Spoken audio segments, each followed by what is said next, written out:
What's going on, everybody? This is the Reverend K. Fids from the Tainted Glove Network, and we're back again for 2023's first look at this past weekend's biggest theatrical release, M. Night Shyamalan's Knock at the Cabin, starring Dave Bautista, Jonathan Groff, Ben Aldridge, Abby Quinn, Rupert Grint, Nikki Amuka Bird, and introducing Kristen Cui as Wen.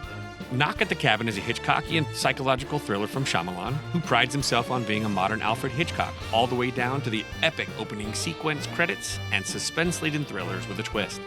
This film is no different. While vacationing at a remote cabin in the woods, a young girl and her parent are taken hostage by four armed strangers with no connection, who demand that they make an unthinkable choice to murder one of their own family members to avert the apocalypse. Confused, scared, and with limited access to the outside world, the family must decide what they all believe, for all is lost. For them, or the world. And let's be honest, since his first film, Sixth Sense, catapulted Shyamalan into the spotlight, critics have been unusually harsh with reviewing his films. Like Orson Welles with Citizen Kane, it's almost like the weight of his expectations after such an early success became a weight difficult to hold up under.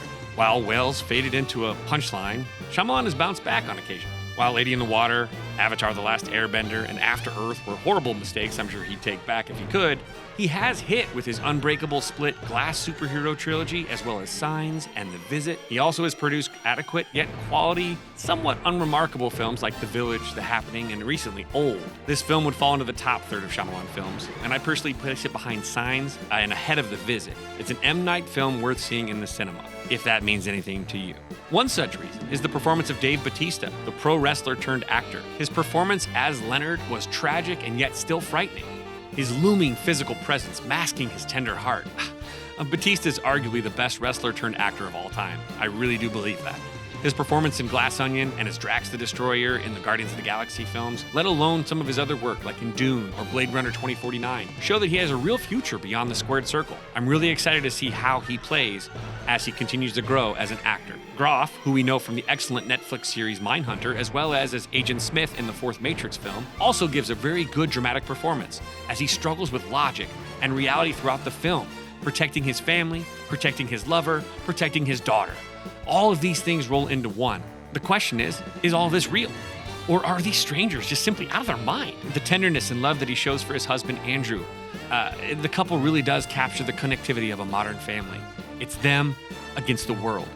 Aldridge plays his role well, and Cui makes Wen such a painful decision at the end when they have to decide, is this real? And if it is, who goes?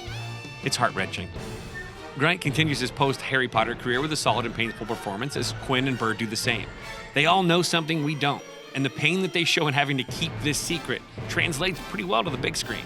All in all, this is a very good entry into the Shyamalan cinematic universe, and definitely one, again, worth seeing in the cinema. This one is a top-tier Shyamalan film. So if you like that style, if you're a big Alfred Hitchcock fan, this is definitely something you'll want to go see at the cinema. It's good movie making, it's popcorn, suspense, but it's really a fine film. Not the best film I've seen in 2023 yet, but definitely worth seeing in the theater. And that'll do it for our look at Knock at the Cabin. Join us again next week as we take a look at the latest releases in film. But until then, make sure you have a great week, and make sure you subscribe to our YouTube page here at The Tainted Glove and follow us on Twitter at Tainted Glove. You can also follow me on Twitter at KFids, KFIDDS, as well as our other Tainted Glove Network show at Yumper and Svo, SVO, and Gettin' Drafty Pod. Thanks for tuning again, and we will see you next week as we take a look at the latest in film. This has been the Reverend K. Fids. Have a blessed week.